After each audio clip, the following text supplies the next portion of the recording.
আসসালামু আলাইকুম ওয়া রাহমাতুল্লাহ। আমরা মূল্যবান একটি বই আপনাদের সামনে তুলে ধরেছি, যেটা আধুনিক বিশ্বের শীর্ষস্থানীয় ১০০ অমুসলিম মনীষীর দৃষ্টিতে পবিত্র আল কুরআনুল কারীম। আমরা ধারাবাহিকভাবে আলোচনা করে যাব ইনশাআল্লাহ।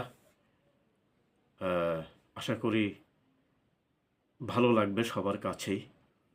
তো এই পর্যায়ে আমরা যে দুটি মনীষীর কথা বলবো তা হলো প্রখ্যাত পাশ্চাত্য চিন্তাবিদ মিস্টার কুন। উনি চমৎকার কথা বলেছেন, কোরআনের সবচাইতে বড় গুণ হলো এর ভাষার সৌন্দর্য। সুন্দর ও শুদ্ধ লেহানের কোরআন তেলাওয়াত শ্রবণ করলে আরবি বুঝুক বা না বুঝুক, যে কেউ মুগ্ধ হতে বাধ্য। কি চমৎকার কথা বলেছেন! অথচ উনি এখনও ইসলাম কি, ইসলামিক জীবন বিধান কি হয়তো গবেষণা করছেন, যার কারণেই এত সুন্দর বক্তব্য তিনি বলতে পেরেছেন। আল্লাহ তাআলা তাকে ঈমান বাড়িয়ে তাকে মুসলিম হওয়ার তৌফিক দান করুন। দ্বিতীয়ত যে ব্যক্তি, তিনি হলেন শিখ ধর্মের নেতা গুরু নানক। বড় একজন মানুষ।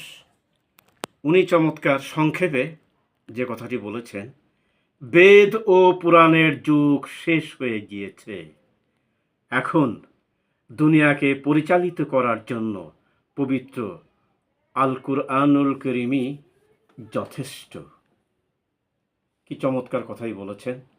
আমরা মাঝে মাঝে ওনাদের এই চমৎকার মন্তব্যগুলো শুনব এবং কোরআনের প্রতি আগ্রহ, পড়ার আগ্রহ, ঈমান সবার বৃদ্ধি হওয়ার জন্যে কোরআন এবং হাদিসের সংস্পর্শ সবার জন্যেই প্রয়োজন এবং জানা ফরজ।